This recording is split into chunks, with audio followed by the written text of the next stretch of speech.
আল্লাহর দাসত্ব কবুল করতে।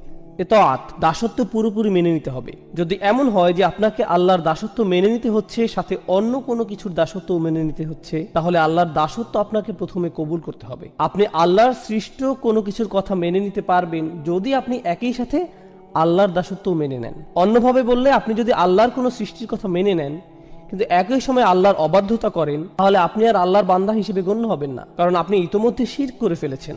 লা তাআতা লিমাখলুকিন ফি মাসিয়াতিল খালক। স্রষ্টার অবাধ্যতা হয় এমন কোনো ক্ষেত্রে সৃষ্টির আনুগত্য করা হয় না, এটা হতে পারে না। গোলাম হিসেবে এটা করা যাবে না। তো প্রথম বিষয়টি হচ্ছে ইতাআত। দ্বিতীয় বিষয়টি হচ্ছে ভালোবাসা, হুব। আমাদের অন্য সকল কিছু থেকে বেশি আল্লাহকে ভালোবাসতে হবে। ওয়াল্লাযীনা আমানু আশাদ্দু হুব্বাল লিল্লাহ। যারা বিশ্বাস করে তারা আল্লাহর ভালোবাসায় দৃঢ়। একই সূরাতে আল্লাহ বলেন, ওয়ামিনান নাসি মান ইয়াত্তাখিযু মিন দুনিল্লাহি আনদাদা ওয়া ইউহিব্বুনাহুম কাহুব্বুল্লাহ। মানুষের মধ্যে এমন রয়েছে যারা আল্লাহর সমকক্ষ দাঁড় করায়।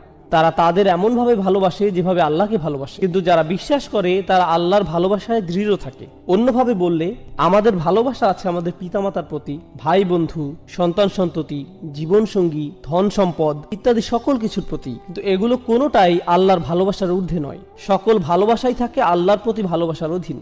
আর আল্লাহকে ভালোবাসার পর আসে তার বার্তাবাহকের প্রতি ভালোবাসা, সাল্লাল্লাহু আলাইহি ওয়াসাল্লাম। দ্বিতীয় বিষয়টি ছিল ভালোবাসা। তো এখন পর্যন্ত আমরা দুইটি বিষয় নিয়ে আলোচনা করেছি, দাসত্ব স্বীকার ও ভালোবাসার প্রকাশ। তৃতীয়টি হচ্ছে তাওয়াক্কুল।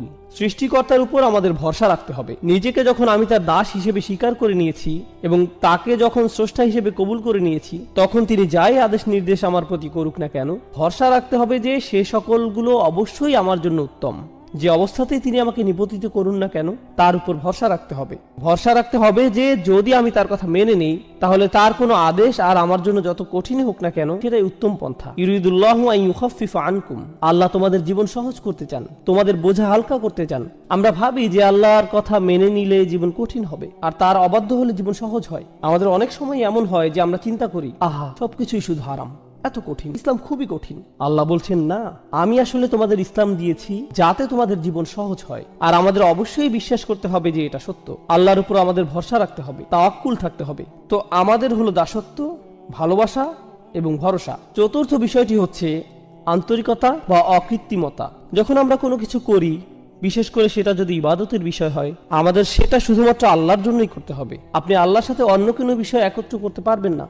যেমন ধরুন, আপনি মসজিদে দান করবেন, যদি সাথে এমন চিন্তাও রাখেন যে একটু নামও হবে আর হ্যাঁ দানও হবে, এভাবে নিয়ত মিশ্রণ ঘটাতে পারবেন না। সেটা আলাদা যে দান করলে হয়তো আপনার কিছুটা নামও হবে, কিন্তু মনে যদি আগে থেকে খ্যাতির লোভ থাকে, তাহলে আপনার দান বৃথা। আপনার লক্ষ্য শুধুমাত্র আল্লাহর জন্য হতে হবে।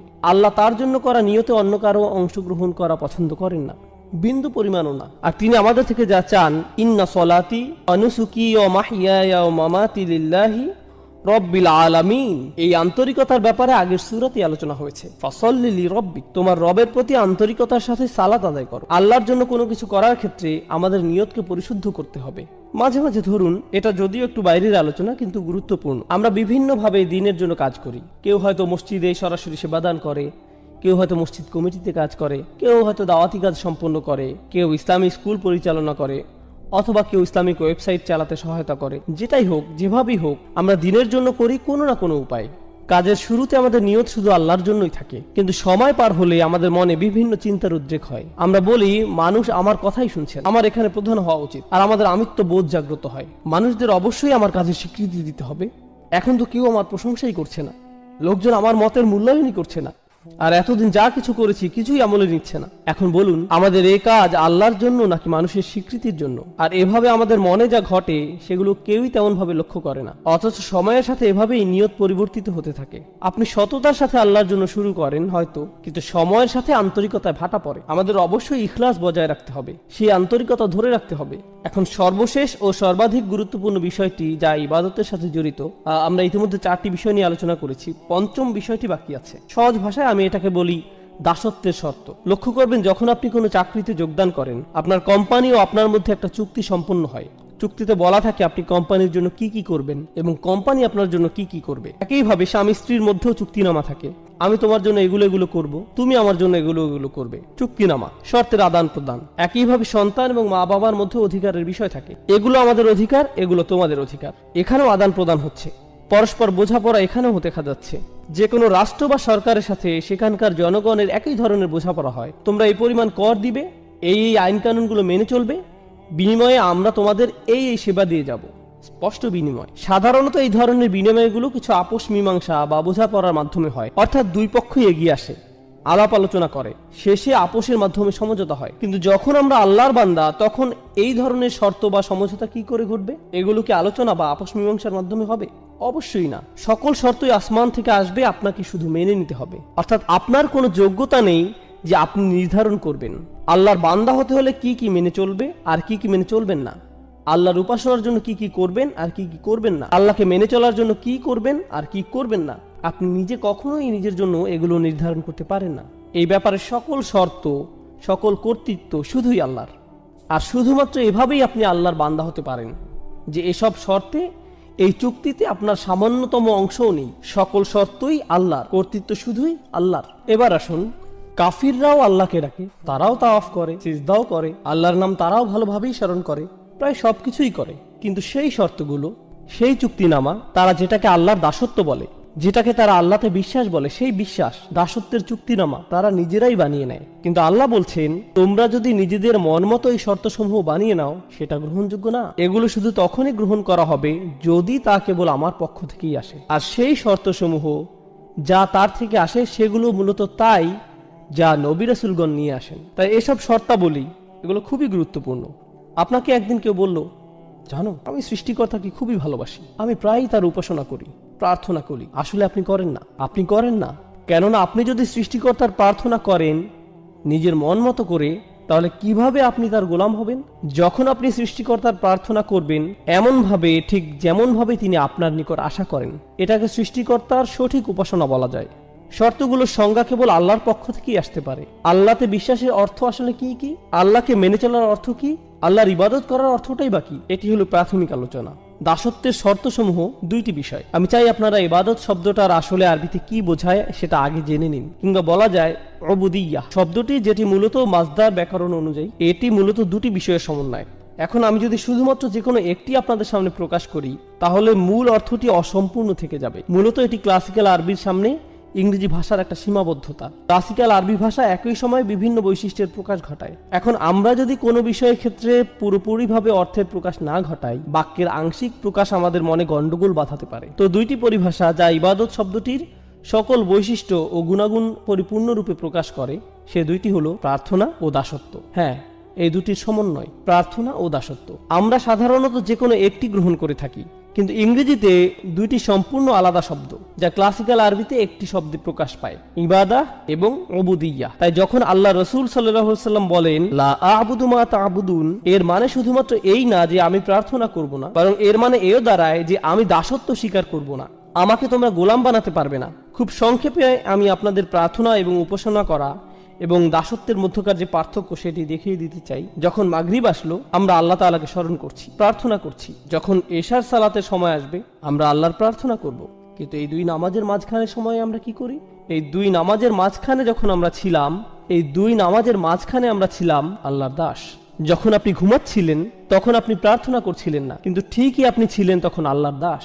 যখন আপনি ঘুম থেকে উঠলেন, দাঁত ব্রাশ করলেন, নাস্তা করলেন, আপনার কাজে যাওয়ার জন্য গাড়ি ড্রাইভ করলেন, সে সময় আপনি প্রার্থনা করছিলেন না, কিন্তু তাহলে আপনি কি করছিলেন? যদিও হয়তো এ সময় আপনি কোরআন তেলাওয়াত করছিলেন না বা কোনো জিকির আজকার করছিলেন না, কিন্তু ঠিকই এই সময় আল্লাহর দাসই ছিলেন। তো বলা যায় যে প্রার্থনা হচ্ছে নির্দিষ্ট কিছু কাজ, রোজা রাখা, নির্দিষ্ট সময় সালাত আদায় করা, হজ করা, কোরআন তেলাওয়াত করা, দান সাদকা করা, এগুলো সবই নির্দিষ্ট কিছু কাজ যেগুলো প্রার্থনা হিসেবে ধরা হয়। কিন্তু একজন দাস, একজন গোলাম, সে সর্বদাই আল্লাহর গোলাম, যদিও সে এই ধরনের কাজগুলো করে বা না করে। এই ধারণাটি আসলে খুবই শক্তিশালী, কেননা এর মানে দাঁড়ায় আমাদেরকে ঠিক সেভাবে জীবনযাপন করতে হবে যেভাবে আল্লাহ তাআলা চান। শুধুমাত্র জুমার নামাজে বা অন্য কোনো নামাজে আল্লাহকে মানবেন আর অন্য সময় মানবেন না, সেটা চলবে না। নামাজগুলোর মধ্যকার সময়ে আমরা আল্লাহর বান্দাই। হাফিজু আলা সলাওয়াত ওয়াস সলাতুল উস্তা। আলেমদের মধ্যে অনেকে বলেন এখানে সলাতুল উস্তা বলতে নামাজগুলোর মধ্যকার সময়ের কথা বলা হয়েছে। এই সময় আল্লাহর সাথে আমাদের কানেক্ট থাকতে হবে, এই সময়ে আল্লাহর সাথে আমাদের সম্পর্ক থাকতে হবে, আমাদের আল্লাহর প্রার্থনা করতে হবে, একই সাথে আল্লাহর দাসত্ব মেনে নিতে হবে। এখন আমরা হয়তো অনেকেই আল্লাহর প্রার্থনা ঠিকভাবেই করি, কিন্তু দাসত্বের ক্ষেত্রে, যেমন হয়তো আপনি আসরের নামাজ পড়েছেন, কিন্তু এখন ভাবছেন সময় তো আছে, একটু মুভি দেখা যায়। মাগরিব চলে আসলো, হ্যাঁ মাগরিবের নামাজেও চলে আসছেন, কিন্তু এভাবে আপনি শুধু প্রার্থনা করছেন, দাসত্বের শর্তে টিকছেন না, আল্লাহর বান্দা হতে পারছেন না। কার হয়তো একটি মদের দোকান আছে, কিন্তু সে 5 ওয়াক্ত নামাজ পড়ছে মসজিদে গিয়ে। তো এখান থেকে সহজে বোঝা যায় যে সে আল্লাহর প্রার্থনা সঠিকভাবে করছে, কিন্তু আল্লাহকে মানছে না, কোনোভাবেই সে আল্লাহর বান্দা নয়। তাই সমস্যা হয়ে যায় আমাদের এই ইংরেজি অনুবাদগুলোর কারণে। এই অনুবাদগুলো দেখে আমাদের মনে হয়, যাক অন্তত পক্ষে আল্লাহর প্রার্থনা তো সঠিকভাবে করছি, আমার কাজ তো হয়ে গেল। না না, আপনি আল্লাহর প্রার্থনা করছেন, কিন্তু আপনি আল্লাহর বান্দা নন। প্রার্থনা করা হচ্ছে একটি অংশ, দাসত্ব হচ্ছে অপর অংশ, এবং ইবাদা এই দুইটি অংশ নিয়ে গঠিত, শুধু একটিতে হবার নয়। এখন আরবদের ব্যাপারটি লক্ষ্য করুন। আরবদের দুটি সমস্যা ছিল। প্রথমটি হচ্ছে তারা আল্লাহর প্রার্থনায় বিমুখ ছিল, তবে এর চাইতে বড় সমস্যা, তারা আল্লাহর দাসত্ব মেনে নিতে রাজি ছিল না। এই সূরাটি এই দুইটি সমস্যা নিয়ে আলোচনা করছে। আমাদের এই সমস্যা দুটি স্পষ্টভাবে চিহ্নিত করে নিতে হবে। যখন তারা আল্লাহর সামনে মাথা নত করতে এবং অন্য সকল উপাস্য থেকে মুখ ফিরিয়ে নিতে অস্বীকার করে, তখন সেটা তাদের কোন সমস্যা, প্রার্থনাগত সমস্যা নাকি দাসত্বের সমস্যা? অবশ্যই এটি তাদের প্রার্থনাগত একটি সমস্যা। কিন্তু যখন তারা ইয়াতিমদের দূরে ঠেলে দেয়, যখন তারা নারী শিশুদের হত্যা করতে বিরত থাকে না, যখন তারা গরিব দুঃখীদের দিকে ফিরেও তাকায় না, যখন তারা ন্যায় বিচার থেকে নিজেদের দূরে সরিয়ে নেয়, যখন তারা বিনা অপরাধে মানুষ হত্যা করে, যখন তারা কৃতদাসদের উপর অমানবিক অত্যাচার করে, তখন তারা আসলে কিসের সাক্ষ্যদান করে? তারা মূলত আল্লাহর দাসত্বকে প্রত্যাখ্যান করে। আল্লাহর বান্দার ন্যায় জীবনযাপন তারা কোনো আগ্রহ দেখায় না। আপনি আল্লাহর বান্দা মানে আপনি আল্লাহর উপাসনা করেন এবং তার সাথে তার দাসের ন্যায় জীবনযাপন করেন, দুইটি বিষয়। এখন আয়াতটি আমরা ভালোভাবে বুঝব। লা আ'বুদু মা তা'বুদুন, এখানে লা আ'বুদু অর্থাৎ আমি দাসত্ব করব না এবং আমি প্রার্থনা করব না, যার ইবাদত তোমরা করছো। আমাদের বুঝতে হবে এই আয়াতে আল্লাহ রসুলকে বলা হয়েছে কাফিররা কিসের প্রার্থনা করত আর তারা কার দাসত্ব করত সে ব্যাপারে কথা বলতে। তো তারা কিসের প্রার্থনা করত এবং তারা কার দাস ছিল বলে মনে করেন? তারা বিভিন্ন মূর্তির, নিজেদের বানানো মেকে ঈশ্বরের উপাসনা করত এবং তারা নিজেদের লোভ লালসার দাস ছিল। দুইটি বিষয়, তারা মূর্তিগুলোর পূজা করত এবং নিজেদের শাহাওয়াত, লোভ লালসার গোলাম হয়ে গিয়েছিল, নিজের নফসের পূজারী। আল্লাহ রসুল তাদেরকে বলছেন, আমি তোমাদের এসব মূর্তি প্রার্থনাকে প্রত্যাখ্যান করি এবং নিজের নফসের দাসত্বকেও অগ্রাহ্য করি। এই দুইটা বিষয়কেই আমি প্রত্যাখ্যান করলাম, আমি কখনো এগুলো মেনে নিব না। এই কাফিরদের চিন্তা ছিল, অনেক দিন ধরে এই ঝামেলা চলছে, প্রায় 1 দশক হয়ে যাচ্ছে, আর তো ভালো লাগছে না ব্যাপারটা, কিছু একটা করা উচিত। মক্কার পরিবেশও কেমন থমথমে, মুসলিম আর কাফিরদের মধ্যে এই মারামারি কাটাকাটি আর সহ্য করা যায় না, চলো কিছুটা ছাড় দিয়ে দেখি। তাদের চিন্তা ছিল যে সমাজে এখন কিছুটা শান্তি ঐক্যের প্রয়োজন, এতে করে মক্কার পরিবেশ কিছুটা শিথিল হবে, আমাদের ভবিষ্যতের জন্য ভালো হবে। লা আ'বুদু, বেশিরভাগ ব্যাকরণবিদের মত অনুযায়ী এই আয়াতে মুদারিতে লা শব্দটির কারণে বর্তমানের চাইতে ভবিষ্যতের কথা এখানে অধিক বোঝানো হয়েছে। অর্থাৎ রাসূলুল্লাহ বলছেন, তোমরা আশা করে কোনো লাভ নেই, আমি কখনোই তোমাদের আশা অনুযায়ী কাজ করব না। তোমরা যদি মনে করো ভবিষ্যতে তোমাদের হয়তো সুযোগ আছে, সময় গেলে পরিস্থিতি পাল্টাবে, আমি কখনোই এসবের প্রার্থনা করব না। এবং তোমরা যা কিছুর উপাসনা করছো এবং দাসত্ব মেনে নিয়েছো, সেসবের দাসত্ব আমি কখনোই কবুল করব না, এমন কখনোই হবে না। তোমাদের মাথা থেকে এই চিন্তা দূর করে ফেলতে পারো। চলুন আমরা পরের আয়াতে যাই। ওয়ালা আনতুম আবিদুনা মা আ'বুদ, আর হ্যাঁ, তোমরা কখনোই প্রার্থনাকারী তো ছিলে না, না তোমরা কখনো দাসত্ব স্বীকার করেছিলে। এখন আবিদুন শব্দটা একটা ইসম, অর্থাৎ এটি একটা বিশেষ্য।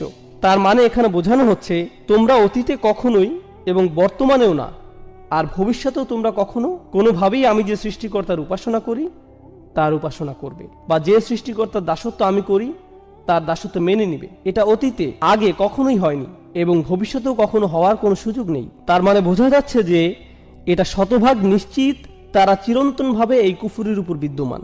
এখন আপনারা যদি এই আয়াতটি ভালোভাবে বুঝে নিতে চান, কেন আল্লাহ বললেন যে তারা তাদের কুফুরির উপরই বিদ্যমান থাকবে, কেন তারা কখনোই মানবে না? কুরাইশদের এই নির্দিষ্ট কিছু নেতাদের কেন আল্লাহ এভাবে অভিশপ্ত করলেন, সেটার উত্তরটি কোরআনের অন্য এক স্থানে আমরা পাই।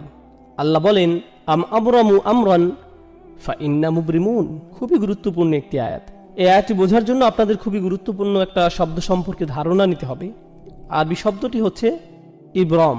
ইব্রম এই শব্দের অর্থ হয় কোনো স্থাপনার জন্য দড়ি বাঁধা। আপনারা নিশ্চয়ই জানেন, আগেরকার দিনে আমাদের কাছে সিমেন্ট ছিল না, সিমেন্ট বলতে কিছুই ছিল না। তো এখন আপনার কাছে 2 টুকরো কাঠ আছে, আপনি সেগুলো কিভাবে জোড়া লাগাবেন? বেঁধে নেওয়া ছাড়া আর কোনো উপায় নেই। আপনি কোনো দুর্বল বা পাতলা কোনো দড়ি অবশ্যই নেবেন না, আপনি দ্বিগুণ মোটা করে একটি দড়ি নিতে হবে, সেটা ঘুরিয়ে পেঁচিয়ে শক্ত করে নিতে হবে, আর সেটা কেবল একবার বাঁধলেই হবে না, 1-এর অধিক গিঁট দিতে হবে। অর্থাৎ প্রক্রিয়াটি প্রত্যেক ধাপেই দ্বিগুণ। ত্রিগুণ। এভাবে করে করে পদক্ষেপ নেওয়া হচ্ছে যাতে নিশ্চিত থাকা যায় যে দড়িটি কখনোই ছিঁড়বে না। আর আল্লাহ তাআলা এখানে এই শব্দটি ব্যবহার করছেন কাফেররা তাদের কুফরের উপর স্থির থাকতে ঠিক কতটা প্রতিজ্ঞাবদ্ধ সেটা বোঝাতে। আবরামু আমরন, তারা কি তাদের এই সিদ্ধান্তের ক্ষেত্রে দড়িতে গিট লাগার ন্যায় প্রতিজ্ঞাবদ্ধ হয়ে গিয়েছে? তারা কি তাদের সিদ্ধান্তে এতটাই দৃঢ় যে তারা কখনোই আর ফেরত আসতে চায় না? কেননা আপনি যদি একবার এই দড়িতে গিট লাগিয়ে দেন, তার মানে বোঝা যাচ্ছে যে আপনার ইচ্ছা আর কখনো ফেরত না আসা। বিষয়টা জুতার ফিতার ন্যায় সহজ নয় যে কিছুক্ষণ পর আপনি আবার খুলে ফেলবেন। আল্লাহ বলছেন তারা এতটাই নিশ্চিত যে তাদের কুফুরির এই সিদ্ধান্তে তারা আর কখনোই ফেরত আসতে চায় না। বিষয়টি কেমন? যদি এমনই হয় ফা ইন্না মুবরিমুন, তাহলে আমরাও আমাদের দড়ি বেঁধে দিচ্ছি। যদি তারা এতটাই নিশ্চিত থাকে তাহলে আমরাও নিশ্চিত যে আমরা তাদেরকে কুফুরির উপরই প্রতিষ্ঠিত রাখব। আর দেখুন, আল্লাহ যখন তাদের দড়ির কথা উল্লেখ করছেন তখন ফিল বা ক্রিয়া ব্যবহার করছেন। আবরমু ফেইল মাদি বা অতীতকালের ক্রিয়া। কিন্তু আল্লাহ যখন নিজের দড়ির কথা বলছেন তখন তিনি বিশেষ্যর ব্যবহার করছেন। আপনারা জানেন এমন ক্ষেত্রে ক্রিয়া এবং বিশেষ্যের মধ্যে তফাৎ কেমন হয়? ক্রিয়া ক্ষণস্থায়ী কিন্তু বিশেষ্য চিরস্থায়ী। অর্থাৎ তারা আজ যতই নিশ্চিত থাকুক যে তারা সেই দড়ির গিট খুলবেই না এবং ঈমান আনবে না, বিচার দিবসে যখন তারা নিজেদের কর্মফলের সম্মুখীন হবে, আপনারা জানেন কি হবে, তাই না? রুবামা ইয়াউদ্দুল্লাযীনা কাফারু লাউ কানু মুসলিমিন, হয়তো অবিশ্বাসীরা চাইবে সেদিন মুসলিম হতে। তারা চাইবে তাদের সেই গিট, সেই দড়ি যাতে কোনো মতে একটু খোলা হয়, কিন্তু অনেক দেরি হয়ে গেছে, অনেক সময় চলে গিয়েছে। তাই আল্লাহ বলছেন ফা ইন্না মুবরিমুন, আমার বাঁধন তো চিরদিনের জন্য। বিশেষের ব্যবহার হয়েছে এখানে, অর্থাৎ সমাপ্তি ঘটে গেছে, শেষ। আর কাফিরদের ক্ষেত্রে বলা হচ্ছিল সংশয় আকারে, তারা কি আসলেই এভাবে দড়িতে গিট লাগাতে যাচ্ছে? সত্য কি? কিন্তু এখানে কোনো সংশয় নেই, এটাই সত্য। আল্লাহ বলছেন আল কাফিরুন, তাহলেই এটাই হবে। অন্যভাবে বললে তারা তাদের সিদ্ধান্ত স্থির করে ফেলেছিল, তাই আল্লাহ তাআলাও তার সিদ্ধান্ত নিয়ে নিয়েছেন। অবাক হওয়ার কিছু নেই। তোমরা কখনোই সেই সত্তার প্রার্থনা করনি যার প্রার্থনা আমি করেছি। মনে করো না যে আমার নবুয়তের পূর্বে তোমাদের আর আমার বিশ্বাস একই ছিল। না না না, কখনোই না। ওয়ালা আনতুম আবিদুন, তোমরা কখনোই করনি, কখনোই সঠিকভাবে প্রার্থনা করনি, আগেও কখনো করনি, ভবিষ্যতেও কখনো করবে না। যার দাসত্ব আমি এখন করছি তোমরা তা মেনে নিবে না। আবুদ, এই শব্দটি রাসূলের জন্য বর্তমানকালে ব্যবহৃত হয়েছে। খুবই চমৎকার প্রয়োগ। এই শব্দটি বর্তমানকালে ব্যবহৃত হলে কি বোঝায় জানেন? তিনি তার অতীত বোঝাননি, তিনি শুধুমাত্র তার ভবিষ্যৎ নিয়ে বলেছেন। আর এটি খুবই চমৎকার কেন জানেন? কারণ তিনি কখনোই শিরক করেননি। রাসূলুল্লাহ সাল্লাল্লাহু আলাইহি সাল্লাম কখনোই শিরক করেননি, সেটা আমরা জানি। কিন্তু সত্যিকার অর্থেই তিনি আল্লাহর বান্দা তখন হলেন যখন আল্লাহর পক্ষ থেকে তার নিকট ওহী আসা শুরু হলো। তিনি সত্য খুঁজে ফিরছিলেন, সর্বক্ষণ চিন্তায় পেরেশানিতে মগ্ন ছিলেন। ওয়াজাদাকা দাল্লান ফাহাদা, আমরা তোমাকে অন্বেষণ করতে দেখেছি এবং পথ প্রদর্শন করেছি। কিসের পথ দেখানোর কথা বলা হচ্ছে? দাসত্ব কবুলের পথ। হেদায়েত ও দাসত্ব একই পথের পথিক। ইয়াকা না'বুদু ওয়া ইয়াকা নাস্তাঈন, তারপরেই কি আসছে? ইহদিনা, অর্থাৎ হেদায়েত। তো রাসূল সাল্লাল্লাহু আলাইহি সাল্লাম বলছেন, এখন আমি সত্যিকার অর্থে দাসত্ব খুঁজে পেয়েছি। তবে তার মানে এই না যে তোমরা মনে করবে পূর্বে আমি তোমাদের ধর্মবিশ্বাসী ছিলাম। না না, সেটা কখনোই ঘটেনি। তাই তোমাদের এ ব্যাপারে বিভ্রান্ত হওয়া উচিত নয়। আর এখানে খুবই শক্তিশালী শিক্ষা যেটা পাওয়া যায় সেটা হচ্ছে, যদি তোমরা জানো যে আমি কখনোই তোমাদের বিশ্বাস গ্রহণ করব না এবং আমিও জানি যে তোমরা আমার বিশ্বাস কখনো গ্রহণ করবে না, তার মানে এখান থেকে সহজেই বোঝা যায় যে আমাদের রাস্তা ভিন্ন। তাই বলা যায় এই দুইটি আয়াত এখানে ভবিষ্যৎ নিয়ে আলোচনা করছে। হ্যাঁ, অতীতের তুলনায় এখানে ভবিষ্যতের দিকে ফোকাস করা হচ্ছে। আমি কোনো কিছু ছাড় দিব না এবং তোমরাও কোনো কিছুতেই ছাড় দিবে না বলে মনে হচ্ছে। আল্লাহর উপাসনা তোমরা করবে না এবং তার দাসত্ব তোমরা মানবে না। ওয়ালা আনা আবিদুম মা আবাদতুম। এখন আমরা অতীতে ফিরে যাচ্ছি।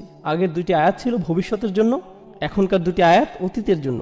ওয়ালা আনা আবিদুন, আমি কোনো প্রার্থনাকারী নই, অর্থাৎ আমি কখনোই দাসত্ব স্বীকার করিনি। মা আবাদতুম, যার উপাসনা তোমরা করছো। ভেবো না যে তোমাদের প্রভুই আমার প্রভু, আর এভাবে ভেবো না যে আমার প্রভু তোমাদের প্রভু।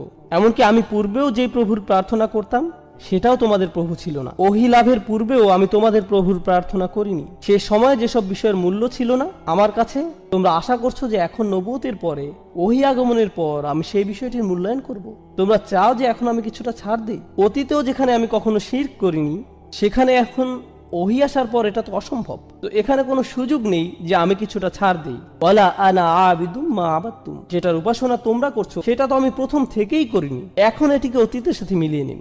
ওয়ালা আনতুম আবিদুনা মা আ'বুদ। এখন এখানে কিছু বিষয় আমাদেরকে স্পষ্ট করে নিতে হবে। পূর্বে রিপিটিশনের কথা আমরা বলেছিলাম। প্রথম ওয়ালা আনতুম আবিদুনা মা আ'বুদ ছিল ভবিষ্যতের জন্য, কিন্তু দ্বিতীয়বার যখন বলা হলো এটি অতীতের জন্য। একটি ছিল এক বিষয়ে ছাড় দেওয়ার জন্য এবং অপরটি অপর বিষয়ে ছাড় দেওয়ার জন্য। এই আয়াতটি পুনরায় আসার কারণ আমরা ইতিমধ্যে বুঝে নিয়েছি। তৃতীয় আরেকটি উপায় যেভাবে আয়াতটির পুনরাবৃত্তির কারণ বোঝা যায়, যখন আপনি কোথাও যান আর কারো বিরুদ্ধে শত্রুতা পোষণ করেন, আপনি তখন খুবই কঠিন ভাষা ব্যবহার করেন আর কারো সাথে কঠোর আচরণের জন্য একই ধরনের কিছু কথা বারবার বলার প্রয়োজন হয়। ঘৃণা করি, আমি তোমাকে ঘৃণা করি, মেরে ফেলবো, আমি তোমাকে মেরে ফেলবো, একই কথা পুনরায় বলে আপনি কি বোঝাতে চাচ্ছেন? এখান থেকে আপনার রাগান্বিত অবস্থায় স্পষ্ট হয়। এখান থেকে বোঝা যায়, শুনেছো আমার কথা, বুঝেছো, আমি কোথাও যাচ্ছি না, আজ শেষ করেই ছাড়বো। এভাবে পুনঃ পুনঃ বলা এটি রাসূলের বলার ভঙ্গি। আল্লাহ রাসূলকে শিখিয়ে দিচ্ছেন যে তাদের বুঝে দাও, ভালোভাবে আলোচনা করে নাও, তারা সঠিক অর্থে যেন বুঝে নেয়। যদি তারা প্রথমবার না বুঝে তাদেরকে আবার বলো। এটি মূলত খুবই কঠিনভাবে বলার একটি মাধ্যম। অলা আনতুম আবিদুনা মা আবুদ। এখন এখানে মা শব্দটি খুবই গুরুত্বপূর্ণ। আল্লাহ এখানে বলেননি অলা আনতুম আবিদুনা মান আবুদ, আর তুমি তার উপাসনা করো না যার উপাসনা আমি করি। আয়াতে বলেননি আমি যার উপাসনা করি, বরং বলেছেন আমি যেসবের উপাসনা করি। কিন্তু মা শব্দটি আমরা জানি প্রাণীবাচক শব্দের ক্ষেত্রে ব্যবহৃত হয় না, এটি ব্যবহৃত হয় অপ্রাণীবাচক শব্দের ক্ষেত্রে। মান শব্দের ব্যবহার হয়ে থাকে প্রাণীবাচক শব্দের ক্ষেত্রে। তাই এই বর্ণনা কিছুটা বিভ্রান্তির সৃষ্টি করে। কিভাবে আমি যার উপাসনা করি বলার পরিবর্তে আমি যেসবের উপাসনা করি বলা সম্ভব? এখন আমি উপাসনা বা প্রার্থনা শব্দটি সাধারণ অর্থে ব্যবহার করছি। আপনারা এখন উপাসনা ও দাসত্ব আলাদাভাবে কোনটা কি বোঝায় জানেন, কিন্তু আমি এখানে সাধারণ অর্থে ব্যবহার করছি। আল্লাহ তার রাসূলকে আমি যার প্রার্থনা করি বলতে না বলে দুইবার আমি যেসবের প্রার্থনা করি বলতে বললেন। এখানে এই মা শব্দটি, যেটি দ্বারা আয়াতে যেসবের অর্থ করা হয়েছে, এটি আরবি ব্যাকরণ অনুযায়ী মা মাসদারিয়া হতে পারে। একভাবে চিন্তা করলে এরূপ ধরা যায়। তাহলে অর্থ হবে যে প্রার্থনা আমি করি, মা আবুদের অর্থ হয় ইবাদাতি আবুদু, অর্থাৎ আমি যেমন প্রার্থনা করি তেমন তোমরা কখনোই করবে না। মা শব্দটি দ্বারা এক হিসাবে এমনটাই বোঝাচ্ছে, যে ধরনের যে প্রকৃতির উপাসনা আমি সৃষ্টিকর্তার করি তোমরা তা কখনোই করবে না। সৃষ্টিকর্তার একজন দাস হওয়া, প্রার্থনাকারী হওয়া, এটি আমার নিকট যে অর্থ বহন করে তা তোমাদের নিকট কখনোই একই অর্থ বহন করে না। তোমাদের আর আমার চিন্তাভাবনা সম্পূর্ণ ভিন্ন। মা শব্দটির এটি একটি ব্যাখ্যা। দ্বিতীয় যে ব্যাখ্যা মা শব্দটির করা যায়, যদি এটাকে ইসমে তাজ্জুব মসুলা, কি অসাধারণ সৃষ্টিকর্তার উপাসনা আমি করি, আর কি জঘন্য মিথ্যাচারের উপাসনা তোমরা করো। যখন মা বা কি শব্দটি আল্লাহর ক্ষেত্রে ব্যবহার করছেন, দুটি বিষয় হতে পারে। বিষয়টি সহজ করে বোঝাতে চলুন আমরা কে এবং কি এর মধ্যকার পার্থক্যটা দেখি। যখন আপনি কে দ্বারা কোনো প্রশ্ন করছেন, আপনি বিশেষ কোনো ব্যক্তির খোঁজ করছেন। আর যখন আপনি কি দ্বারা কোনো প্রশ্ন করছেন, আপনি বিশেষ কোনো গুণ বা বৈশিষ্ট্যের খোঁজ করছেন। যখন আপনি জিজ্ঞেস করেন এই ব্যক্তিটি কে, পাশের কেউ জবাব দেয় সে আব্দুল করিম, এ শরীফ ও আহমদ। কিন্তু যখন আপনি জিজ্ঞেস করেন এই ব্যক্তিটি কি, সে একজন অ্যাকাউন্টেন্ট, একজন ডাক্তার, সে একজন ভালো মানুষ ইত্যাদি। ঠিক, অর্থাৎ যখন আপনি বলছেন কে, ও হ্যাঁ অ্যাকাউন্টেন্টরা ভালো মানুষ নাও হতে পারে, আমি আসলে জানি না, যাই হোক, কে দ্বারা যখন আপনি প্রশ্ন করছেন তখন কোনো ব্যক্তিকে খুঁজছেন, আর কি দ্বারা প্রশ্ন করলে তার গুণ খোঁজা হচ্ছে। বুঝতে পারছেন নিশ্চয়ই? যখন মা দ্বারা প্রশ্ন করা হয় তখন কিসের সম্পর্কে জিজ্ঞেস করা হচ্ছে বলুন? ব্যক্তি নাকি বৈশিষ্ট্য? হ্যাঁ, অবশ্যই বৈশিষ্ট্যের ব্যাপারে। কত অসাধারণ সৃষ্টিকর্তার প্রার্থনা আমি করি, যার উপাসনা আমি করি, তিনি সত্য, তিনি সত্য স্রষ্টা, অর্থাৎ স্রষ্টার বৈশিষ্ট্যের দিকে ইঙ্গিত করা হয়েছে। আর যখন মা শব্দটি তাদের জন্য ব্যবহৃত হচ্ছে, অলা আনা আবিদু মা আবাতুম, কি জঘন্য মিথ্যার অনুসরণ তোমরা করছো। দেখো তোমরা যাদের অনুসরণ করছো তাদের প্রকৃতি একটু দেখো, আর আমি যারা অনুসরণ করছি তার প্রকৃতি একটু দেখো। মা শব্দটি এখানে এই কাজই করছে। দারুণ। অলা আনা আবিদুম মা আবাতুম অলা আনতুম আবিদুনা মা আবুদ। তোমরা কি ভাবছো যে আমি যেই অসাধারণ আল্লাহর ইবাদত করি তোমরাও সেই একই আল্লাহর ইবাদত করো? তোমরা আসলেই ভাবো যে তোমাদের সৃষ্টিকর্তাকে আমার আল্লাহর সাথে মিলাতে পারবে? কখনোই না। আর তোমরা কি ভাবো যে আমি আমার সর্বশক্তিমান আল্লাহর জন্য যা করি, তার সামনে যেভাবে দাসত্ব কবুল করি, তা তোমাদের ওই তুচ্ছ বানানো স্রষ্টাদের জন্য করব? কখনোই না। আর এই বর্ণনাগুলোতে দুইটি পক্ষের ব্যবধান অসীম পর্যায়ে বৃদ্ধি করা হয়েছে মা শব্দটির ব্যবহারের মাধ্যমে। সেই মা হিয়া, স্রষ্টার সেই প্রকৃতি যার প্রার্থনা আল্লাহ রাসূল করেন। আল্লাহ আসলে কে, আল্লাহ আসলে কি, সুবহানাহু ওয়া তাআলা। মা শব্দটি দ্বারা এসবই আলোকপাত করা হয়েছে। তাই বলা যায় এটি শুধু মা মাসদারিয়া নয়, এটি মা তাআজ্জুব, খুবই শক্তিশালী একটি বিষয় যার ব্যবহার এই আয়াতে হয়েছে। এখন আমরা একেবারে শেষ আয়াতটিতে যাচ্ছি। এখানে আমরা অবিশ্বাস্য ধরনের চমৎকার একটি বিষয় জানতে পারবো ইনশাআল্লাহ। লাকুম দীনুকুম ওয়ালিয়া দীন। সম্ভবত এটি আমাদের সময় কোরআনের সবচাইতে ভুলভাবে ব্যাখ্যাকৃত আয়াতগুলোর মধ্যে একটি। সাধারণভাবে আয়াতের অর্থ করা হয় তোমাদের দিন তোমাদের থাকুক, আমার দিন আমার। প্রথমে এখানে লাকুম শব্দটি আগে ব্যবহৃত হয়েছে ইখতিসাস, অর্থাৎ জার ওয়া মাজরুর মুকাদ্দাম। আল্লাহ বলেননি দীনুকুম লাকুম অদীনি লি, তিনি বলছেন লাকুম দীনুকুম ওয়ালিয়া দীন, তোমাদের ধর্ম শুধুই তোমাদের জন্য। হ্যাঁ, তা শুধুই তোমাদের, অর্থাৎ সেটা কখনোই আমার জন্য হবে না, আমার হবে না। শুধুই শব্দটি আমি এখানে যথার্থ কারণেই বসিয়েছি, কেননা লাকুম এখানে আগে এসেছে। এটা যদি দিন হুকুমের পরে আসতো তাহলে শুধুই শব্দটা এখানে হতো না। এটা যদি দিন হুকুমের পরে আসতো তাহলে শুধুই শব্দটি এখানে আসতো না। তোমাদের ধর্ম, তোমাদের এই ধর্ম শুধুই তোমাদের জন্য। অলিয়া দিন, আর আমার দিন এই মুহূর্তে তোমাদের ক্ষেত্রে এটিও শুধুই আমার জন্য। অর্থাৎ তোমাদের ও আমার মধ্যে কখনোই আর কোনো কিছুর বিনিময় সম্ভব নয়, বিনিময়ের সময় শেষ। অন্যভাবে বললে আমি এই শহর ছেড়ে যাচ্ছি। এই আয়াতগুলো মূলত রাসূলের হিজরতের পূর্বাভাস, কেননা কোনো জায়গায় যখন দাওয়ার আর কোনো কারণ অবশিষ্ট থাকে না তখন হিজরত অবশ্যম্ভাবী। কারণ রাসূলের মক্কাতে থাকার কারণ একটাই, দাওয়া। কিন্তু রাসূল নিজেই যদি বলেন যে দরজা বন্ধ হয়ে গেছে, তাহলে স্পষ্ট হয়ে যায় যে তিনি নিজের নাগরিকত্ব পরিত্যাগ করছেন, যেমনটা আমরা বললাম। আর হ্যাঁ, যখন রাসূলের পক্ষ থেকে এই ধরনের শব্দ আসছে তখন তাদের ক্রোধ কি আরো বাড়ছে নাকি বাড়ছে না? অবশ্যই বাড়ছে। এই ধরনের শব্দ কোরআনের অন্য জায়গাতেও দেখা যায়। কুল ইয়া কওমি আমালু আলা মাকানাতিকুম, তাদের বলুন আমার জাতির মানুষেরা তোমাদের জায়গা থেকে তোমাদের যা মন চায় করো, তোমাদের অবস্থায় থেকে যা করতে পারো করে ফেলো। ইন্নী আমালু, আমিও কাজ করছি, আমার যা করার আমিও করে যাচ্ছি। দিন শব্দটি আরবিতে এই শব্দটি দাইন শব্দ থেকে আসে। দাইন শব্দের অর্থ ধার বা ঋণ, কোনো কিছু যার নির্দিষ্ট পরিমাণ আপনি কারো কাছ থেকে পান বা যা আপনার থেকে কেউ পায়। দিন শব্দটি আরবিতে শাসনতন্ত্র বা সরকারও বোঝায়, কেননা সরকার সাধারণ মানুষকে তাদের পাওনা দিয়ে থাকে এবং সাধারণ মানুষ থেকে নিজেদের পাওনা নিয়ে থাকে। সূক্ষ্ম বিনিময় যা সরকার ও কোনো দেশের মানুষের মাঝে ঘটে। দিনের জন্য কোনো না কোনো কর্তৃপক্ষ থাকা জরুরি। একইভাবে বিচার দিবসে যখন মানুষ ঠিক তাই পাবে যা তাদের প্রাপ্য, ঠিক তাই দিবে যা তাদের থেকে পাওনা, এই দিনকেও ইয়াউম আদ-দ্বীন বলা হয়েছে। মালিকি ইয়াউমিদ্দিন, লাকুম দীনুকুম ওয়ালিয়া দিন। এর একটি অর্থ হয় তোমরা যথার্থভাবে ঠিক তাই পাবে যা তোমাদের প্রাপ্য। তোমাদের বিচার শুধুমাত্র তোমাদের জন্যই হবে, আর আমার বিচার ও আমার উপরেই হবে। আর তোমাদের আজকের এই কুফরের পরিণতি কি সেদিন বিচার দিবসে তোমরা জানতে পারবে। এখানে দিন শব্দের দ্বারা এই অর্থটিও বোঝানো হচ্ছে, লাকুম দীনুকুম ওয়ালিয়া দিন, তোমাদের বিচার তোমাদের জন্য আর আমার বিচার আমার জন্য। সুবহানাল্লাহ। এগিয়ে যাও, সরাসরি চ্যালেঞ্জ। জাহান্নামের আগুন এই মুহূর্তে শুধুই তোমাদের জন্য। তোমরা যারা কুফরের উপর পুরোপুরি স্থির হয়ে আছো, তোমাদের জন্য সেদিন থাকছে বিশেষ বিচার, আর নবী হিসাবে আমার জন্য থাকবে বিশেষ ফয়সালা। দেখা যাক শেষ পর্যন্ত জয় কাদের হয়। উন্মুক্ত চ্যালেঞ্জ। আরেকটি বিষয় যা আমি চলে যাওয়ার পূর্বে আপনাদের জানাতে চাই, লাকুম দীনুকুম ওয়ালিয়া দিন। অনেকেই এই আয়াতটির ভুল ব্যাখ্যা করেছেন এভাবে যে রাসূলুল্লাহ সাল্লাল্লাহু আলাইহি সাল্লামের কিছু যায় আসে না যদি তারা শিরক করে, তোমরা তোমাদের মতো থাকো, আমরা আমাদের মতো থাকি। এটি আসলে আয়াতের একটি ভুল ব্যাখ্যা এবং ভুল বুঝ। জি হ্যাঁ, একেবারে ভুল অর্থ করে নেয়া। এই আয়াতটি কখন নাজিল হয়েছিল?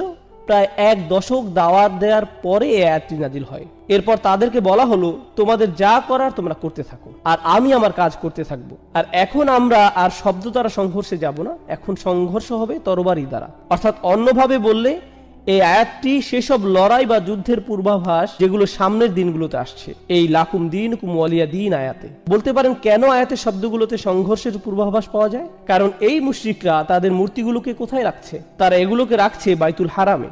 আর রাসূলুল্লাহ সাল্লাল্লাহু আলাইহি সাল্লামের মূল কাজ কি? আমরা ইতিমধ্যেই উত্তরাধিকার সূত্রে পাওয়া রাসূলের দায়িত্ব নিয়ে কথা বলেছি। তার মূল দায়িত্ব কি? ইব্রাহিম আলাইহিস সালামের ধর্মকে পরিশুদ্ধ করা। আর তিনি সেটা কিভাবে করতে পারেন? যে উদ্দেশ্যে আল্লাহর এই ঘর নির্মিত হয়েছিল সেই উদ্দেশ্যে এটির পুনর্গঠনের মাধ্যমে। কিন্তু ততক্ষণ তিনি এটি করতে পারছেন না যতক্ষণ মুশরিকদের প্রতিমাগুলো এই ঘরে মজুদ রয়েছে। তাই আল্লাহর দ্বীন এখানে পূর্ণতা পেতে হলে তাদের দ্বীনকে সরতে হবে। তোমরা তোমাদের দ্বীনের অনুসরণ করতে থাকো, আমি আমার দ্বীনের অনুসরণ করতে থাকি, এবং শেষ পর্যন্ত দেখা যাবে জিত কার হয়। তাই আল্লাহ বলেন, হুয়াল্লাযী আরসালা রাসূলাহু বিল হুদা ওয়া দীনিল হক লিইয়ুযহিরাহু আলাদ দীনি কুল্লি। তিনি তার রাসূলকে পাঠিয়েছেন, আল্লাহ তার রাসূলকে পাঠিয়েছেন হিদায়াতের সাথে এবং সেই সত্য দ্বীনের সাথে, যাতে এটি অন্য সকল যত দ্বীন আছে সেগুলোকে পরাস্ত ও নিষ্প্রভ করে দিতে পারে। দ্বীনের অন্যান্য যত রূপ সবগুলোই পরাভূত হবে। ওয়ালাউ কারিহাল মুশরিকুন, যদিও মুশরিকরা বিষয়টি ঘৃণা করে, যদিও তারা এটি অপছন্দ করে। তো তোমরা যা করার করতে থাকো, কিন্তু সেগুলো সবই বৃথা হবে। আমার দিন ইতোমধ্যেই নিশ্চয়তা পেয়ে গেছে। আর হ্যাঁ, দিন শব্দটি পরবর্তী আয়াতে আরো বেশি স্পষ্ট হবে। অরাআইতান নাসা ইয়াদখুলুনা ফি দীনিল্লাহ, দিন শব্দটি আবারও আসছে। সেখানে আমরা জানতে পারবো যে সংঘাতের শুরু এই সূরাতে হয়েছিল। পরবর্তী সূরাতে দেখা যাবে কারা এতে জয়লাভ। আর এই সূরার সর্বশেষ শিক্ষা, একেবারে শেষ বক্তব্য রাখার পূর্বে অতিরিক্ত দুইটি বিষয়ে কিছু কথা বলবো ইনশাআল্লাহ তাআলা। প্রথম কথাটি হচ্ছে, আগের সূরাতে আমরা দেখতে পাই মক্কার কুরাইশরা রাসূলুল্লাহ সাল্লাল্লাহু আলাইহি সাল্লাম ও তার পরিবারের উপর একটি ব্যক্তিগত আক্রমণ করে। বাতারা মুহাম্মদ, এই শব্দটির দ্বারা তারা আক্রমণ শুরু করে। মাআযাল্লাহ, এর দ্বারা তারা বোঝায় যে রাসূলের বংশের শিকড় কেটে গেছে এবং বেশি দিন আর স্থায়ী হবে না। গত সপ্তাহে এই বিষয়ে আমরা বিস্তারিত আলোচনা করেছি, আপনারা চাইলে মনে করে নিতে পারেন। এই আক্রমণের জবাবে আল্লাহ সুবহানাহু ওয়া তাআলা রাসূলের সকল অনুসারীদের বললেন না যে তোমরা সবাই বলো, কারণ রাসূল যখন কুরাইশদের প্রতিমাগুলো থেকে নিজেকে দূরে সরিয়ে নেবেন, স্বাভাবিক যে তার অনুসারীরাও সেটাই করবেন। কিন্তু আল্লাহ তাআলা তাদের কিছুই বলতে বলেননি। তিনি বলেননি কুলু ইয়া আইয়ুহাল কাফিরুন, তোমরা সবাই বলো আইয়ুহাল কাফিরুন। এভাবে বলার জন্য আল্লাহ সুবহানাহু ওয়া তাআলার পক্ষ থেকে তাগিদ আসেনি, বরং আল্লাহ শুধুই রাসূলকে বলতে বলেছেন কুল ইয়া আইয়ুহাল কাফিরুন, শুধু তুমি বলো, তাদের একাই বলো। এর কারণ হচ্ছে, যেহেতু কুরাইশরা ভেবেছে যে রাসূলের পরিবার আর বাড়বে না, তিনি একা যথেষ্ট নন, একা তিনি কিছুই করতে পারবেন না। আল্লাহ আযজা ওয়া জাল্লা স্পষ্ট করে ঘোষণা দিলেন যে রাসূল একাই তাদের জন্য যথেষ্ট। রাসূল সাল্লাল্লাহু আলাইহি সাল্লামের আর কাউকেই প্রয়োজন নেই। এটি কোরআন থেকে একটি বড় শিক্ষা আমাদের জন্য। কেউ কেউ মাঝে মাঝে বলে মুহাম্মদ তার অনুসারীদের ব্যতীত কিছুই করতে পারত না। মাআযাল্লাহ, খুবই জঘন্য ভাষার ব্যবহার। আমরা মুসলিমরা কখনোই এমনটা বলি না, অমুসলিম ইতিহাসবিদরা বিশেষ করে এমনটা বলে থাকে। মুহাম্মদ তার অনুসারীদের উপর নির্ভর করেছিল, এই ধরনের কথাবার্তা। এখন লক্ষ্য করুন আল্লাহ তাআলা কি বলছেন, ইল্লা তানসুরুহু ফাকাদ নাসারাহুল্লাহ। সূরা তাওবাতে আল্লাহ বলছেন, যদি তোমরা তাকে সাহায্য নাও করো, আল্লাহ তো তাকে ইতোমধ্যেই সাহায্য করে রেখেছেন সাল্লাল্লাহু আলাইহি সাল্লাম। তাই আমাদের দৃষ্টিভঙ্গি কখনো এমন হতে পারে না। আমাদের দৃষ্টিভঙ্গি, চিন্তা ভাবনা হচ্ছে তিনি সরাসরি আল্লাহ তাআলা থেকে সাহায্য পেয়ে থাকেন, আমাদের সাহায্যের তার কোনো প্রয়োজন নেই। আপনারা মনে করতে পারেন হুনাইনের যুদ্ধের কথা, যখন সাহাবীরা হঠাৎ ভীত হয়ে রাসূলুল্লাহ সাল্লাল্লাহু আলাইহি সাল্লাম থেকে দূরে সরে গিয়েছিলেন, তিনি হঠাৎ একা পড়ে গেলেন। চারপাশ তাকে শত্রুরা ঘিরে রেখেছিল। শত্রুপক্ষের তীরন্দাজরা পাহাড়ের উপর থেকে প্রায় তাকে নিশানায় পরিণত করে ফেলেছিল। তিনি বলতে লাগলেন, আনা রাসূলুল্লাহ লা কাযিব, আনা ইবনে আব্দুল মুত্তালিব, আমি আল্লাহর প্রেরিত রাসূল, যা মিথ্যা নয়, আমি আব্দুল মুত্তালিবের নাতি। তিনি একাই সেখানে অবিচল দাঁড়িয়ে থাকলেন, বিন্দুমাত্র পিছপা হননি, অথচ তার সাথে কেউ ছিল না। এটাই হচ্ছে হিম্মত যা আল্লাহ সুবহানাহু ওয়া তাআলা তার রাসূলকে দিয়ে পাঠিয়েছেন এই দুনিয়াতে সাল্লাল্লাহু আলাইহি সাল্লাম। এটা হচ্ছে প্রথম বিষয় যা আমি বলতে যাচ্ছিলাম। দ্বিতীয় বিষয়টি হচ্ছে, আমি ইতিমধ্যে বলেছি আপনাদের যে কুরাইশরা চাচ্ছিল রাসূল তাদের সাথে কিছুটা হলেও আপোষ করুক, কিন্তু আল্লাহ বলছেন যে তাদের রাসূলের সাথে কথাবার্তা বলে লাভ নেই। রাসূল তো শুধু আমার নেয়া সিদ্ধান্ত তাদের জানাচ্ছে, এগুলো সবই আমার আদেশ। তাই সূরাটি শুধু ইয়া আইয়ুহাল কাফিরুন না বলে কুল শব্দ দিয়ে শুরু হচ্ছে, অর্থাৎ রাসূল সরাসরি তোমাদের বলছে না, বরং আমার আদেশে রাসূল তোমাদের বলছে। তাই রাসূলের সাথে আপোষ করে তাদের কোনো লাভ হবে না। এখন এই সূরার শেষে লাকুম দীনুকুম ওয়ালিয়া দীন, দিন শব্দের শেষে যে নুনটি রয়েছে, এটি আসলে দ্বীনি হওয়ার কথা। তোমাদের নিকট তোমাদের দিন থাকুক আর আমার নিকট আমার দিন। আরবি ব্যাকরণ অনুযায়ী ইদফা হওয়ার কারণে এখানে শেষে ইয়া হওয়ার কথা, এক্ষেত্রে যাকে ইয়া মুতাকাল্লিম বলা হয়, কিন্তু অলঙ্করণের স্বার্থে এখানে ইয়া সরিয়ে ফেলা হয়েছে আর শুধুই কাসরা ব্যবহার করা হয়েছে। আপনি যদি মুসহাফ একটু চেক করে দেখেন তাহলে দেখবেন এটি বলছে লাকুম দীনুকুম ওয়ালিয়া দীন, শুধুই কাসরা শেষে আছে, অর্থাৎ ইয়া সরিয়ে ফেলা হয়েছে। আরবিতে এই নিয়মটিকে বলা হয় হাসফ, যেখানে একটি অক্ষরকে সরিয়ে ফেলা হয়। বিভিন্ন কারণে এটি প্রয়োগ হয়ে থাকে, তার মধ্যে একটি কারণ হচ্ছে বিস্ময়ের প্রকাশ, অর্থাৎ যখন আপনি খুবই উত্তেজিত বা আবেগী হয়ে পড়েন তখন দ্বীনি না বলে আপনি শুধু বলেন দিন। একইভাবে আমরা যখন আল্লাহ আযজা ওয়া জাল্লার কাছে প্রগাঢ়ভাবে সাহায্য চাই তখন আমরা রব্বি বলি না, তখন আমরা শুধুই রব বলে থাকি, রব্বিগফিরলি। এখানে রব্বি শব্দকে কেন সংক্ষিপ্ত করা হয়েছে? কারণ আমরা আল্লাহ আযজা ওয়া জাল্লার সামনে মরিয়া হয়ে আবেদন জানাচ্ছি, এটি অন্তর থেকে তার প্রতি নিবেদন। এইখানে এই সূরায় হাসফের ব্যবহার হয়েছে যাতে করে নিজের দিনের ব্যাপারে রাসূলের দাবি স্পষ্ট ও গাঢ় হয়, এটি আমার দিন। আরেকটি কারণ হচ্ছে ইয়া দ্বারা এখানে স্বয়ং রাসূলুল্লাহ সাল্লাল্লাহু আলাইহি সাল্লামকে বোঝানো হতো, কিন্তু হাসফের দ্বারা এই আয়াতে রাসূলের ভূমিকাকে সংক্ষিপ্ত করা হয়েছে আর আল্লাহর ক্ষমতাকে ফোকাসে আনা হয়েছে। প্রথমেই আল্লাহর ভূমিকাকে এই সূরাতে কুল শব্দের দ্বারা বর্ধিত করা হয়েছে, আর শেষে ইয়া হাসফের মাধ্যমে এমন দাঁড়ালো যে আল্লাহ রাসূলকে বলছেন সব শেষে তুমি এক্ষেত্রে নিজের কথা উল্লেখও করতে পারবে না, এসব সিদ্ধান্ত আসলে তোমার দ্বারা হচ্ছে না, এই সিদ্ধান্তের পেছনে তুমি না। সুবহানাল্লাহ, খুবই চমৎকার, প্রবল ও কার্যকর উপসংহার এই সূরার। আর এখন আমি আপনাদের তৃতীয় এবং সবচেয়ে গুরুত্বপূর্ণ বিষয়, যেটি উল্লেখের মাধ্যমে এই বক্তব্য শেষ করব ইনশাআল্লাহ তাআলা, আমি আপনাদের প্রথম থেকেই বলেছি যে কোরআনের শেষ 10টি সূরা শুধুমাত্র রাসূলুল্লাহ সাল্লাল্লাহু আলাইহি সাল্লামের জীবনী বোঝার জন্যই গুরুত্বপূর্ণ নয়, বরং রাসূলের আদর্শের সাথে ইব্রাহিম আলাইহিস সালাতু ওয়াস সালামের আদর্শের সংযোগ বা সম্পর্ক বোঝার জন্যও গুরুত্বপূর্ণ। এখন শুনুন, আমি আপনাদের কোরআনের অন্য একটি জায়গায় নিয়ে যাচ্ছি।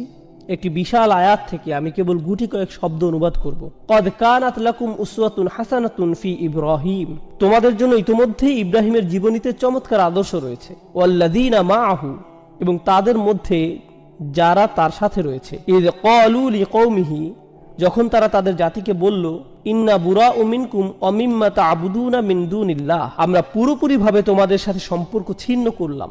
এতে কোনো সন্দেহ নেই। শব্দগুলো মনোযোগ দিয়ে শুনুন। তারা বলল, আমরা তোমাদের সাথে সকল সম্পর্ক ছিন্ন করছি এবং আল্লাহকে বাদ দিয়ে তোমরা যাদের যাদের উপাসনা করো, সেগুলো যাই হোক না কেন, প্রত্যেকের সাথে আমরা সম্পর্ক ছিন্ন করছি। আমরা তোমাদের সাথে এবং তোমরা যাদের উপাসনা করো তাদের সাথে সম্পর্ক ছিন্ন করলাম। শব্দগুলো কি পরিচিত শোনাচ্ছে? সুবহানাল্লাহ। আর তিনি বলে গেলেন, কাফারনা বিকুম, আমরা তোমাদের প্রত্যাখ্যান করলাম। অন্যভাবে বললে, আমরা তোমাদের বিশ্বাসকে অস্বীকার করলাম, তোমাদের ধর্মকে তাকফির করলাম। ওয়াবাদা বাইনানা ওয়া বাইনাকুমুল আদাওয়াতু ওয়াল বাগদাউ আবাদা, আর এখন আমাদের ও তোমাদের মধ্যে চিরদিনের জন্য প্রতিহিংসা ও ঘৃণার সূত্রপাত হয়ে গেল। হাত্তা তুমিনু বিল্লাহি ওয়াহদা, যতক্ষণ না তোমরা আল্লাহতে বিশ্বাস করছো, যিনি এক ও অদ্বিতীয়। সুবহানাল্লাহ। আয়াতের শেষ অংশে ইব্রাহিম তার পিতার জন্য দোয়া করছেন আলাইহিস সালাম, যার মধ্য দিয়ে আয়াতটি শেষ হয়। কিন্তু আয়াতটির দিকে ভালো করে লক্ষ্য করুন। এটি কি প্রায় সূরাতুল কাফিরুনের অর্থের মতোই নয়? যেভাবে রাসূলুল্লাহ কুরাইশদের সাথে মোকাবেলা করছেন, তিনি তাদের সাথে বিরোধপূর্ণ কথাবার্তার মধ্যেও ইব্রাহিম আলাইহিস সালামের আদর্শের পুনরাবৃত্তি করছেন। শুধুমাত্র ফাসল্লি লিরাব্বিকা ওয়ানহার এর মধ্যেই নয়। সুবহানাল্লাহ। কত সুন্দরভাবে আল্লাহ তাআলা কোরআনের শিক্ষাগুলোকে সংযুক্ত করেছেন। ওয়াকাযালিকা নুফাসসিলুল আয়াহ, আর এভাবেই আমরা আয়াতগুলোকে ব্যাখ্যা করে থাকি। কত সুন্দরভাবে বিষয়গুলো যুক্ত হয়, ইতিহাস কতই না চমৎকারভাবে মিলে যায়। আর আপনারা সাথে এই বিষয়টি বুঝতে পারবেন। একটু আগেই আমি যেটা বললাম, রাসূলুল্লাহকে একাই কথা বলতে হয়েছিল, নিজের সাথে অন্য কাউকে সম্পৃক্ত করার সুযোগ তাকে দেয়া হয়নি। অন্যদিকে ইব্রাহিম আলাইহিস সালামের অল্প কিছু অনুসারী থাকা সত্ত্বেও তাদের নিয়েই কাফিরদের সাথে কথা বলার আদেশ দেওয়া হয়েছে। বৈপরীত্যের দিকে লক্ষ্য করুন, কার অনুসারীর সংখ্যা বেশি? মুহাম্মদুর রাসূলুল্লাহ সাল্লাল্লাহু আলাইহি সাল্লাম। ইব্রাহিম আলাইহিস সালামের অনুসারীর সংখ্যা খুবই কম। আমরা ইতিহাস থেকে এটা ভালোভাবেই জানি। তার অনুসারীদের কথা খুবই কম উল্লেখ করা হয়েছে, এমনকি তাকে একাই উদ্দেশ্য করে উম্মাতান বলা হয়েছে। কিন্তু অল্প যাই তার অনুসারী ছিল, তাদেরকে সঙ্গে নিয়ে তাকে তার জাতির বিরুদ্ধে দাঁড়াতে বলা হয়। কিন্তু অপরদিকে রাসূলুল্লাহ সাল্লাল্লাহু আলাইহি সাল্লামের অনুসারী অনেক বেশি থাকা সত্ত্বেও তাকে বলা হলো, না না না, তুমি একাই তাদের বলো, একাই তাদের কাছে যাও, কারণ তাদের জানা দরকার তোমার ক্ষমতা কতটুকু। তাদের জানা দরকার যে তারা চাইলেই তোমার সাথে এভাবে কথা বলতে পারে না। সাল্লাল্লাহু আলাইহি সাল্লাম। আল্লাহ তাআলা আমাদের কোরআন বোঝার সঠিক সামর্থ্য দান করুন, সঠিক বুঝ দান করুন, আর রাসূলুল্লাহ সাল্লাল্লাহু আলাইহি সাল্লামের প্রতি আমাদের অন্তরে ভালোবাসা দান করুন। বারাকাল্লাহু লি ওয়া লাকুম ফিল কুরআনিল হাকীম ওয়া নাফা'নি ওয়া ইয়্যাকুম বিল আয়াতি ওয়া যিকরিল হাকীম। আসসালামু আলাইকুম ওয়া রাহমাতুল্লাহি ওয়া বারাকাতুহু।